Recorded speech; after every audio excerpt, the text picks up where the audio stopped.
تو میں نے یہ بات کلیئر کر دی کہ اسلام کی تبلیغ کا آغاز حضور پاک صلی اللہ علیہ وسلم نے خطوط کے ذریعے کیا تھا.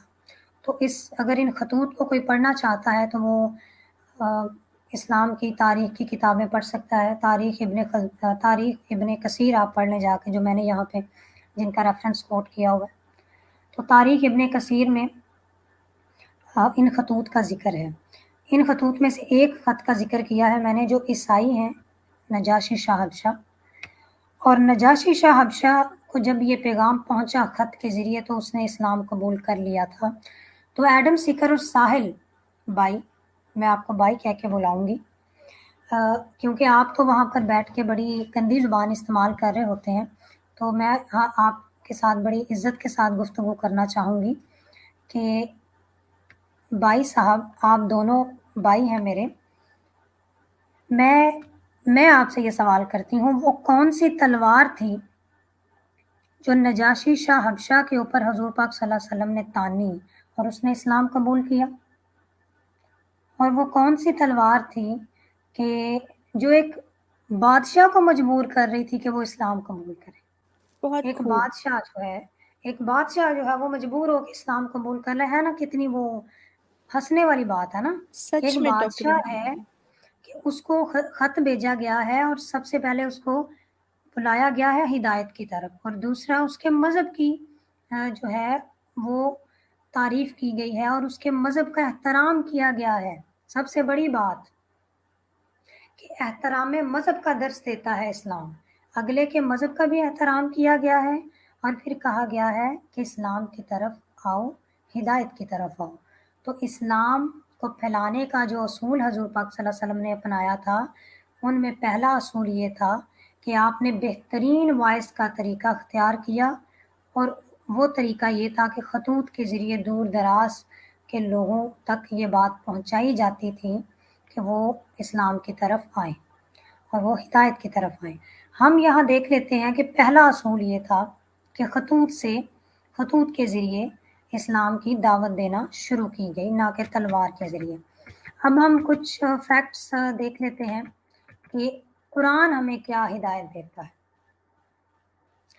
اللہ پاک قرآن مجید سورہ بقرہ آیت نمبر 256 میں لکھتے ہیں، دین میں کوئی جبر نہیں، مگر جو بندہ گمراہی کی طرف چلا جائے اس کو ہدایت کی طرف بلاؤ. تو دین میں کوئی جبر نہیں ہے.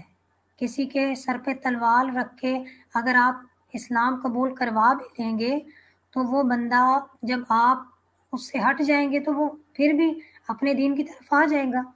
تو یہ کیسے ممکن ہے کہ اتنے ممالک جو مسلمان ہیں اب تو ان کے اوپر کوئی تلوار نہیں ہے، تو وہ کیوں غیر مسلم نہیں ہو جاتے؟ وہ کیوں اپنے پرانے مذہب کی طرف نہیں لوٹ جاتے جبکہ اس وقت ان کے اوپر کوئی تلوار نہیں ہے؟ تو دین میں کوئی جبر نہیں ہے، بشرطے کہ اگر کوئی گمراہی کی طرف مائل ہو گیا ہے اور وہ زنا کرتا پھر رہا ہے اور وہ حقوق العباد کو پامال کرتا پھر رہا ہے تو پھر اس کے اوپر سختی کی اجازت ہے. اور وہ ہر مذہب جو ہے وہ ایسے انسان کے اوپر سختی کرتا ہے جو ہیومینٹی کی قدر نہیں کرتا. اچھا، یہاں پر سورہ نحل آیت نمبر 125 میں جو ہمیں اصول ملتا ہے اسلام کی تبلیغ کا، وہ بڑا قابل غور ہے. اللہ تعالیٰ فرماتے ہیں، لوگوں کو اپنے رب کے راستے کی طرف حکمت اور بہترین وائس کے ساتھ بلائیں اور ان سے بہترین طریقے سے بحث کریں. کتنی ہی خوبصورت بات یہاں پر بیان ہوئی ہے، اور یہ بات کس ضمن میں بیان ہوئی ہے؟ اسلام کی تبلیغ کے حوالے سے. اسلام کی تبلیغ کے حوالے سے اللہ پاک حضور پاک صلی اللہ علیہ وسلم کو یہ ہدایت فرما رہے ہیں کہ لوگوں کو اپنے رب کے راستے کی طرف حکمت اور بہترین وائس کے ساتھ بلائیں اور ان سے بہترین طریقے سے بحث کریں. تو حضور پاک صلی اللہ علیہ وسلم نے یہ طریقہ اختیار کیا کہ آپ نے بیرون ممالک لوگوں کو دین کی تبلیغ کے لیے دعوت دینے کے لیے خطوط بھیجے، اور ہم دیکھتے ہیں کہ وہ لوگ خطوط کے ذریعے مسلمان بھی ہوئے. نجاشی شاہ حبشہ جو ہے وہ ایک عیسائی تھا، اور اس دور میں عیسائی بہت زیادہ تھے، عیسائی ممالک بہت زیادہ تھے، اور نجاشی شاہ حبشہ ایک بادشاہ تھا. تو وہ کون سی تلوار تھی جو اس کے اوپر تانی گئی؟